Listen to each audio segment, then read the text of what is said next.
The sex steroid hormones, testosterone and estrogen, of course, are involved in reproductive biology, but they are both vitally important, provided they are in the proper ratios, for motivational biology. And for the following reason: the steroid hormones are so-called lipophilic, and they can cross from the outside of a cell through the cell membrane to actually into the nucleus of a cell and control gene expression. So when we achieve wins repeatedly, and again, this doesn't matter if you're male or female, you achieve wins repeatedly. Testosterone is the molecule that eventually accesses not just cells to control their immediate physiology, but goes into the nucleus of those cells and controls their gene expression. And what it translates... So does that mean, does that mean that demotivated men are producing less testosterone? We can say that the data show that repeated failures take testosterone levels lower than they would be otherwise. That is not to say that people with low testosterone will always fail. Those with higher testosterone always win. But just to be clear, because you are correct, but just people sometimes get hitched on this causal part. But indeed, one of the quickest ways to boost someone's testosterone is to have them achieve a win of some sort. Now, the win is translated... Well, one of the things you do in behavior therapy constantly is you help people calibrate the zone of proximal development. So imagine that's Vygotsky's term, right? And so if you're in the zone of proximal development, you're pushing your skill development one increment forward. And it's one that you can actually manage. And so if you see people who are entirely stymied, we're sort of back to the cup of coffee or the coffee cup example, you want to find something they can do locally this week that would constitute at least a micro win.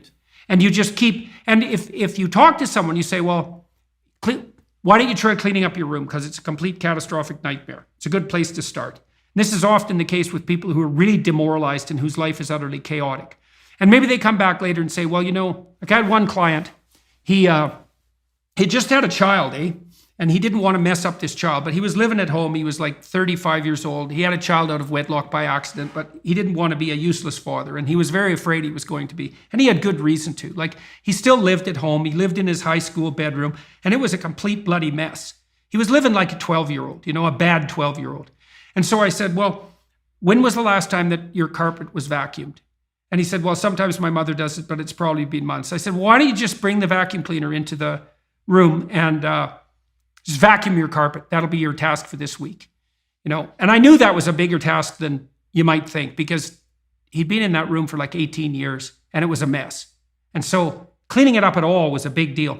He told me that he dragged that bloody vacuum cleaner into the doorway and left it 45 degrees across the doorway and then stepped over it for the whole week without actually using it. Oh my goodness. Yeah, resistance from a psychoanalytic perspective, because he saw the monster and was paralyzed. And so what we did was we reduced the task. I said, look, you've got some drawers in your bureau. They're probably a mess. Do you have a sock drawer? Yes. It said, clean up one half of the sock drawer this week. That's it. Just organize it. So you just keep cutting the tasks down week by week until you find the threshold for positive movement forward. And then what's cool about that too is there's a Pareto principle issue associated with it. So if you can find out where the person can start, it isn't linear progress, it's exponential progress forward. And so even if they have to start at a micro level, it doesn't really matter, because they get much better at it very, very rapidly as they accrue successes.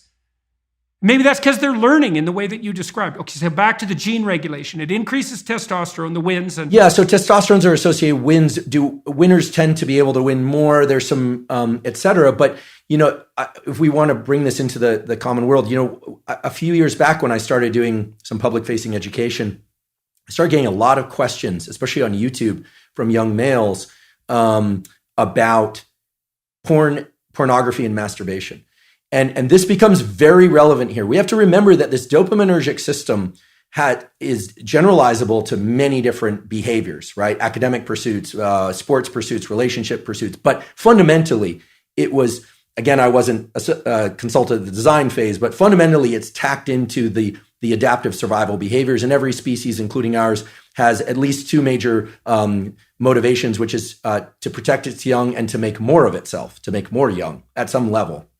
People can opt out of that, but one of the absolutely pathologic situations for any animal or human is to be able to access repeated dopamine surges without effort or any pursuit that's self-directed or that's directed, I should say. So for instance, cocaine, a drug which potently increases dopamine, or methamphetamine, which potently increases methamphetamine, but doesn't require any sort of adaptive action pursuit except to acquire the drug and spend money on it. No sacrifice. So what ends up happening is the circuit that gets rewarded is only the drug-seeking behavior, and no other behavior will give the kind of potent dopamine release that cocaine or methamphetamine will, which is why they are so pernicious.